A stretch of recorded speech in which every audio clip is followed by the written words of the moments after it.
wewe ni mtu mwenye bahati sana. Umebakiza siku moja tu ya kuishi.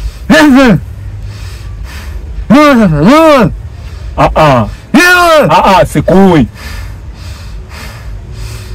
Nimekwambia wewe ni mtu mwenye bahati sana. Naondoka. Nitarudi kwa ajili yako.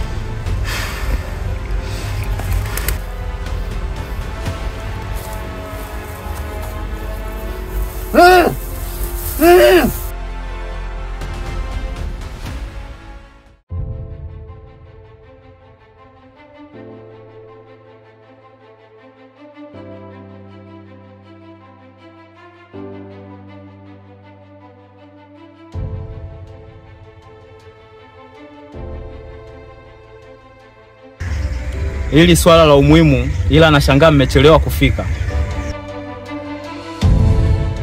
Imekuwa muda mrefu toka tumekutana. Ila tulikubaliana sisi wote ni familia. Tuliwahi kusema tutakuwa familia hata tukibadilika kwa chochote kile. Lakini sasa kuna hisia tofauti kati yetu. Kuna kitu mnaona? Kuna siri, kuna kitu kimepotea. Kwani mnaogopa ukweli?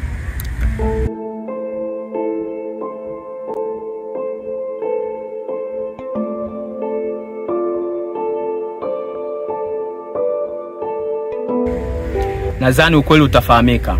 Acha tuende tunapoelekea.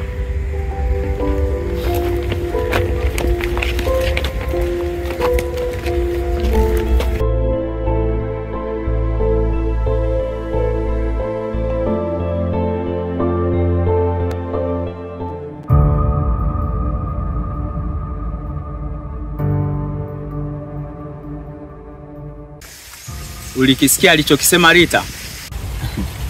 Achana na maneno yake kaka. Hapana Ivan, kuna kitu unanificha. Mimi? Ndio wewe. Hapana. Au sio? Sivyo unavyonifikiria. Tunaweza tukaelekea tu nyumbani kwa sababu muda ushaenda.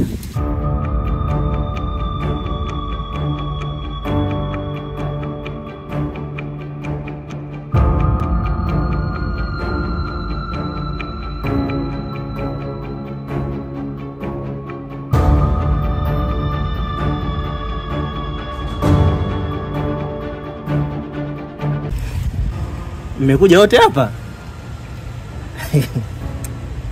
Ajabu bro.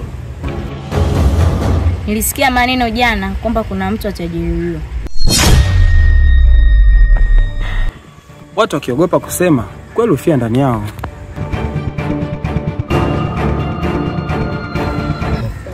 Unaongea, ina maana unajua kinachoendelea. Labda najua zaidi ya unachofikiria. Basi sawa, nadhani tutaonana kikao cha mwisho.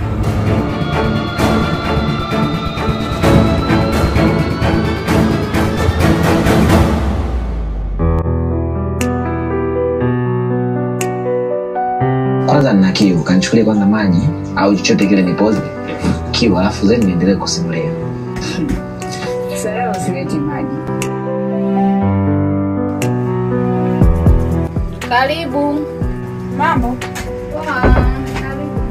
Asante.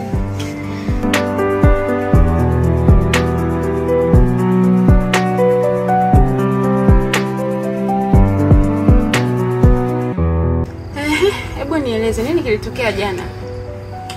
Wakati mwingine ukweli ni moto, ukishika unaungua. Ni nani aliyekuwa anaua kwa siri? Yule unayempenda zaidi ndio anakuumiza zaidi. Haya, tuachane na hayo. Mambo mengine vipi? Poa tu.